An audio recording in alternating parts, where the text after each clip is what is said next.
Hi, Facebook Live. It's Kendall. I wanted to talk to you about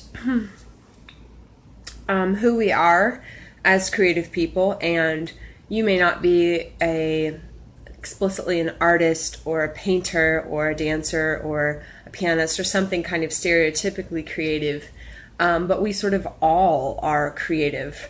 So everyone's included in this.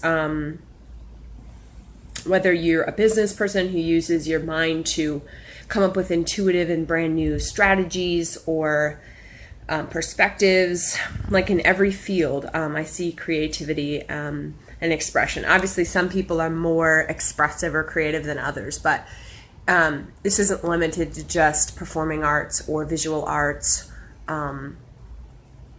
So for me in my life, I've needed to release who I was. If I am a singer, I need to sing. If I am a writer, I need to write.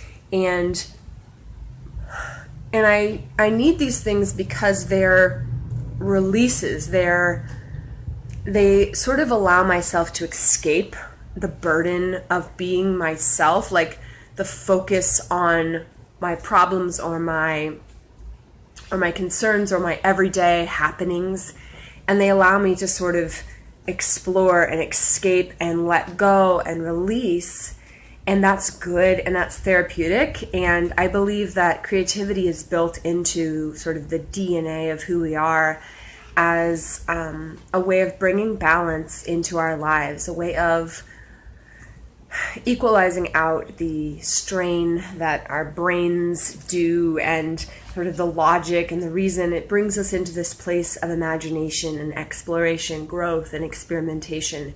And there's other outlets that you can get this kind of release. Hi, Christina. People use exercise or sex. Getting deep into a hobby that you enjoy. A friend of mine, Rachel, if you're listening, loves sewing and crafts, and so that's like her thing. And so you need to release, and you need to sort of have that balance in your life. And so you can either do that in a healthy way, right? Or you can do that in a harmful way. And I'm talking about abusing alcohol, abusing substance, drugs, abusing even abusing sex, abusing food. Like, there's a million things that we can use to try to find a moment's peace from the burden of life, from our thoughts, from our emotions and different things. And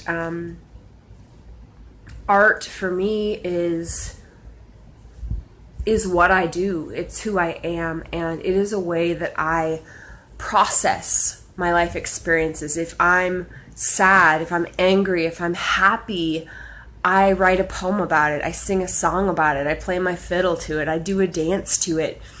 And I do it because it's who I am, and I do it because if I don't honestly release through art, I'm going to have to find another way to numb my emotions or suppress them. I'm going to use alcohol to help me not to feel all of the negative emotions. So I can either process them in a healthy way, or they can destroy me from the inside. So in my life, I found that I'm either creating or I'm inevitably destroying something, whether it be myself, other people, my relationships, my job. I'm either going to be in a creative process that's healthy, bright, whole, and happy, or I'm going to be in a destructive process that's suppressed and limited and stifling. Sorry, someone just sent me a message. And so, actually, there's a quote I was reading. It says, if you bring forth what is within you, what you bring forth will save you. If you don't bring forth what is within you, what you don't bring forth will destroy you. And so there's this interesting thing. Many times in life, things aren't as they appear. Many times things are backwards. for instance, when someone is free in church and they're enjoying God and they're running and skipping and dancing, some people see that as that it's of the devil. Like, they don't see the God in it. They don't accept God being creative, or God being joyful, or God being wild, or God being expressive, and so they reject that and they say that's the devil, when actually those are expressions of God's heart. And so another example of that is being creative and releasing who I am. It keeps me sane. It keeps me from going crazy, because I would go crazy if I was just like, and I'm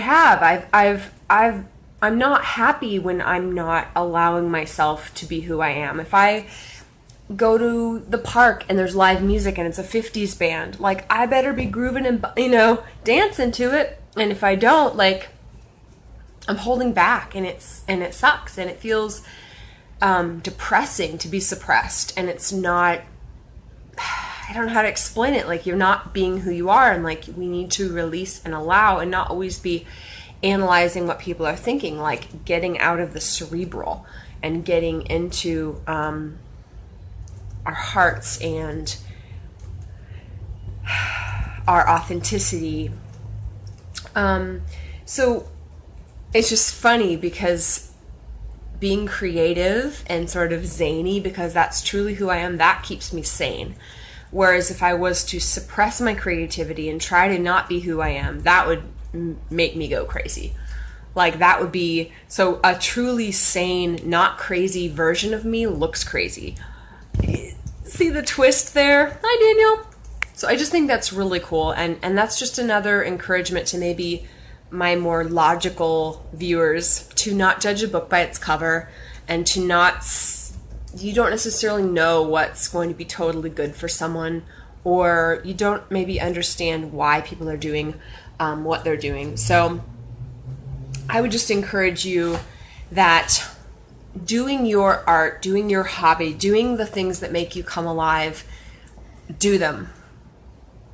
Take that first step, whether the book ever becomes published, whether the poem ends up ever becoming great. Do it for you. Do it for your own sanity. Do it for your own health and happiness. Do it because it's what you do. And if you don't, and if you suppress it, like, you won't be happy, you won't be fulfilled, you won't be satisfied, you won't be living the full life of joy and abundance that God has for you. And so the things that you create as you're processing your life, as you're going through your journey, those things are souvenirs of your experiences, of your journey, of your path. And sometimes the souvenirs are crap, and sometimes they're gold. But don't even do it for the souvenir. Don't even do it for the end result. Don't even do it to make great art. Just do it for your own health and sanity, and do it, so you can start there for yourself, because your soul and your happiness is more important than the art that you're going to create. But interestingly, when you release and allow yourself to continue to create, now you're not letting perfectionism stop you. You're not letting the anxiety of, will the end result be good?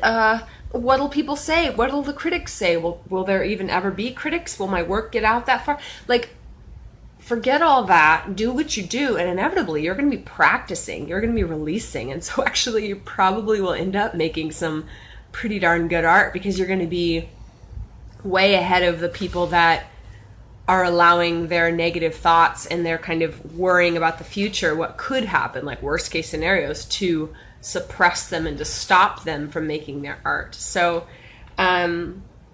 begin, do it right now. Forget what people think about it. Forget what people say about it. Just looking over here at my notes. Do it whether people get it or not. It's all just an instinct, an experiment, a possibility, a mystery. That's what we're exploring. Like, we don't know what the end result is. We don't know how many people it'll affect. We don't know how good it'll be for us, our community, our church, or for God, or whatever. we don't know, and sometimes that fear of the unknown is what stops us and stunts our growth. So let's just try it. Let's just take risk. Let's just experiment, knowing that that's really good, that that's the best for us, and that is how we expand out of our small, tiny, controlled little safe space containers and out of the desire for self-protection that many times is based on lies that we don't even need to worry about. Like, oh, this person's going to hate me if, or this person's not going to love me if. And I just really want to live a life where I just am authentic and I let the chips fall. And worst case scenario, the person does reject me. You know, it's the classic, like, that is really sad. I don't mean to not acknowledge that. But at the same time, like good riddance, like goodbye. Like, I don't need people in my life that aren't going to love who I really am and like the fullness of who I am. So anyway, just a little encouragement to do what you do, to create your art, to not compare it to others, just to do it because it's good for you and because it's therapeutic and because you'll be happier, fuller, more creative. You'll have a better life. It's just a good part of your life to create and to make your art and to just do it because that's who you are and that's what you do. And don't get so worried about the future and if it'll be good or not, or everything that'll happen down the line. Just create your art and have a heck of a time doing it. Have fun exploring. Hope and freedom. Bye.